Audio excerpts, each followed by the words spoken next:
Now that we have seen the articles and the nouns, let's move on with the pronouns. Remember, pronouns replace nouns in a sentence when the reader or the listener already knows who, they're talking about. In this case, let's say we already know that the noun is the bicycle. We're talking about a specific bicycle. We know what we're talking about. Instead of repeating over and over and over the bicycle, we can just say it. It, referring to the bicycle. That is what the pronouns are for, to substitute the nouns in a sentence. Perfect. There are different types of pronouns in English. The first type of pronouns that we learn at school or when we start learning a new language is the subject pronoun. The subject pronouns are I, you, he, she, it, we, they. These are the pronouns that we put before the verbs. So let's say the bicycle. We don't want to use the bicycle anymore. We're going to substitute the bicycle for it. So we say, it is red. So these pronouns can come before the verb. Very good. The next type of pronouns are the relative pronouns. We can use that, what, which, who, or whom. And this is normally when we're giving extra information about the noun or we're connecting another idea to what was previously said. For example, the red bicycle, which belongs to John, is fast. So these relative pronouns help us to connect the ideas in the sentence.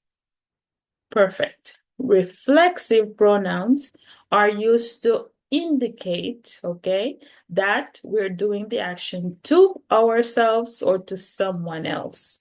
For example, myself, yourself, himself, herself, itself, oneself, ourselves, yourselves, themselves, because here they become plural. Okay? This means that you're doing the action to yourself, or to someone else. Perfect. Then we have the possessive pronouns.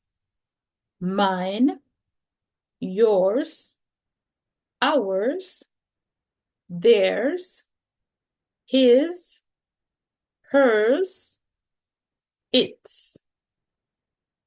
The book is mine. The book is yours. Good job. Then we have the direct object pronouns. Those little words that we mentioned that we can substitute, like we can say it, them. It, when it's singular, them. I gave the book to John. I gave it, referring to the book, to John. I gave the books to John. I gave them to John, referring to the books in the plural form. We also have the indirect object pronouns. For example, I gave the book to him. I gave the book to her. He gave the book to me. I gave the book to them. He gave the book to us. These are the indirect object pronouns. Awesome. The subject pronouns, as I mentioned before, I, you, he, she, it, we, you, they.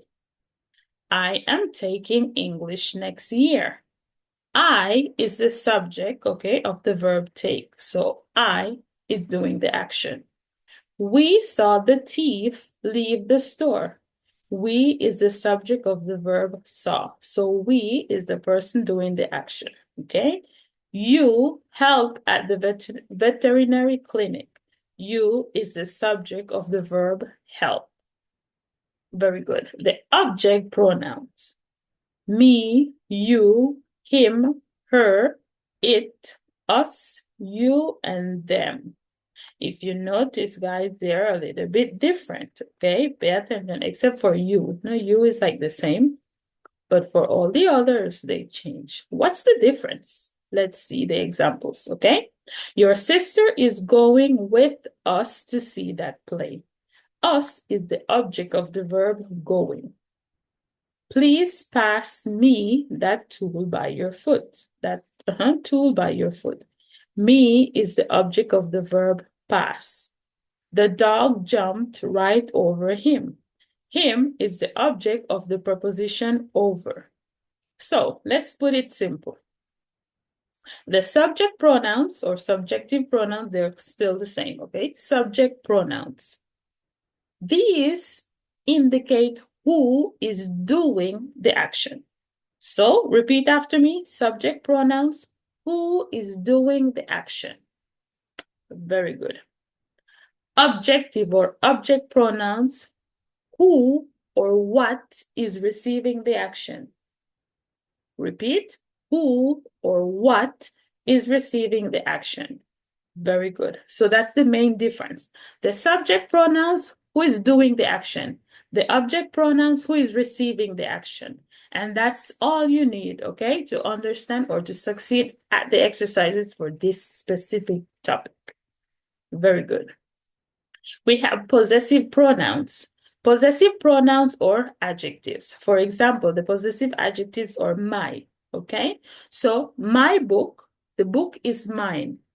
Your book, the book is yours. Their book, the book is theirs. And if you notice, they have an S at the end, okay? Our book, the book is ours. His book, the book is his. So his doesn't change. Her book, the book is hers. Its book, the book is its. But we hardly ever use that. So don't even use it if you're not supposed to, okay? Avoid the it. Very good.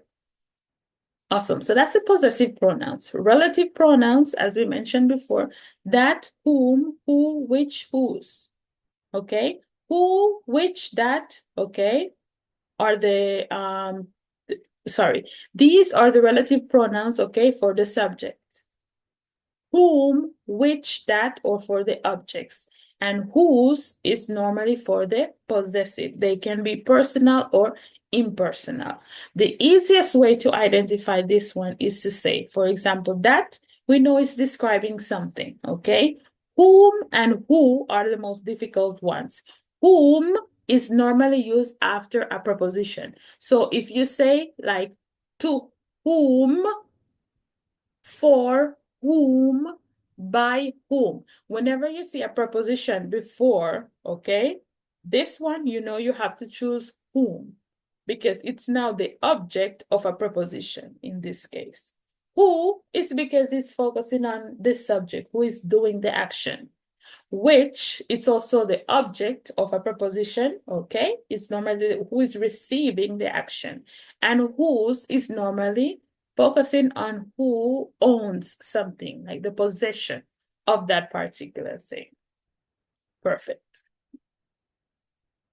We have the interrogative pronouns or question pronouns. What, which, whom, whose, or who, depending on what you want to ask. What is that? To whom did you talk on the phone? Remember, we should always have a preposition before this one. If not, we only use who. Who did you talk to on the phone? To whom did you talk on the cell phone? Which is mine? Which one? Whose book is this? So whose book is this? We want to know who it belongs to. It's the possession of whom, okay? Very good. Following pronouns from, for example, the verb to be. So these are normally the third person, okay, conjugation of the verb to be. It. So it was her. This is him. I hope it is me. Okay, so whenever you're using these specific sentences, okay, where they're in the third person, you're using the verb to be, okay, was, is, then after these you have to use a pronoun, okay? Object pronouns, because they're receiving the action. Okay, in informal writing, like very formal, you have to use the subjective pronouns. In this case, it was she. If you notice here, it's a little bit informal. It was her. This is when you're speaking colloquially with your family, with your friends, but in a formal setting, you're supposed to use the subject pronouns, okay? So that's the big difference between these two. It was her, informal. It was she is very formal. This is him speaking. This is he speaking. I hope it is me who wins the prize. I hope it is I who wins the prize. Okay, so it's just formal and in informal settings in this case. So this would be all for the pronouns in English. I hope it was clear and you're able to do the exercise that comes along with this course. Perfect. I'll see you on the next part of this course.